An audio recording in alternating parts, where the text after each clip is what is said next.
Once again, welcome back to Bosco Campus Vision YouTube channel of Kottayam Don Bosco College. I am Grishma TJ, faculty member of PG Department of Commerce. This time I am here with the paper Management Concepts and Thought, which is a core paper for semester 3 BCom with Commerce Tax Procedure and Practices students under Kerala University. This is the 64th lecture of the series. In this lecture, we are discussing about the types of communication. In the previous lecture, we already learned about the verbal communication and non-verbal communication. People communicate with each other in a number of ways that depend upon the message and its context in which it is being sent. Types of communication based on the communication channel used are verbal communication and non-verbal communication. Look at the another type of communication, interpersonal communication.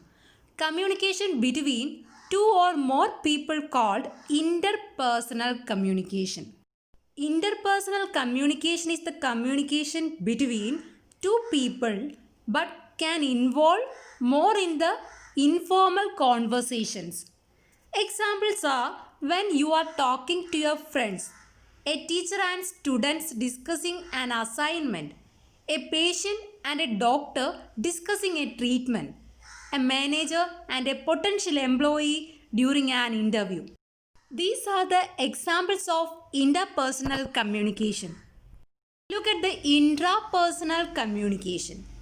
Intrapersonal communication is a process in which people communicate with themselves either consciously or unconsciously.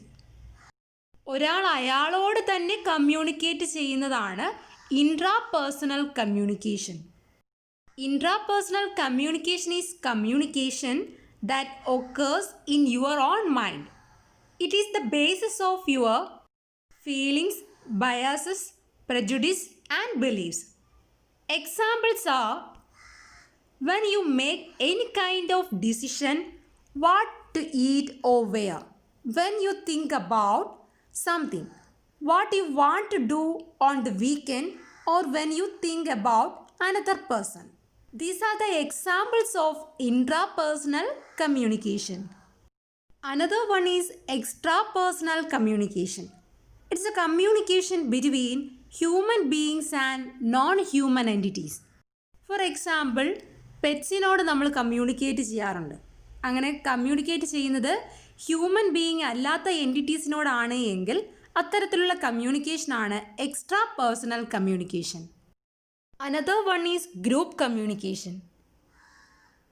In a meeting, a manager can communicate with peers, subordinates, and colleagues. Then mass communication. Communication through electronic gadgets like books, journals, TV, newspapers, etc. ഒരുപാട് ആൾക്കാരിലേക്ക് എത്തിക്കാൻ സഹായിക്കുന്ന തരത്തിലുള്ള കമ്മ്യൂണിക്കേഷനെയാണ് mass communication എന്ന് പറയുന്നത്.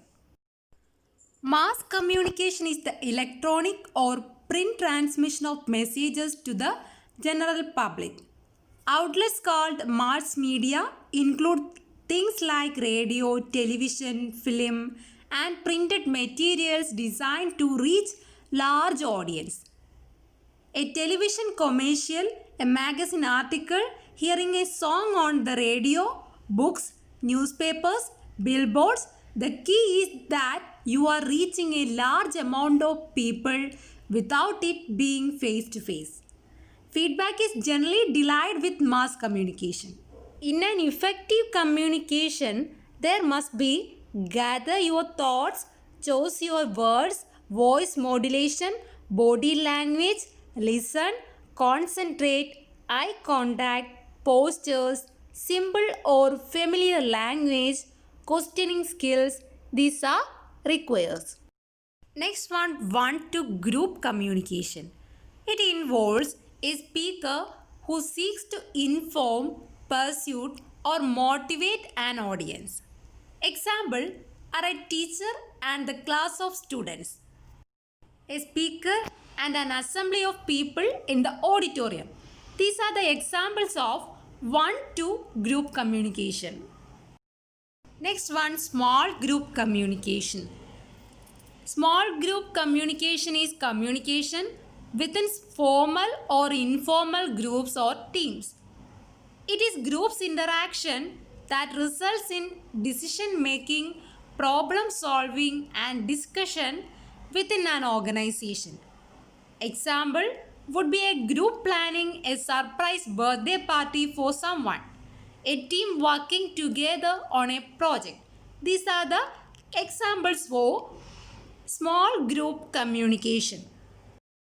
Next one, verbal communication. It refers to the form of communication in which message is transmitted verbally. Communication is done by words of mouth and a piece of writing. In verbal communication, remember the acronym KISS. Keep it short and simple. Verbal communication is divided into oral communication and written communication. Look at the oral communication. In oral communication, spoken words are used. It includes face-to-face conversation, speech, telephonic conversation, video, radio, television, voice over internet. Communication is influenced by pitch, volume, speed and clarity of speaking. What are the advantages of oral communication? It brings quick feedback.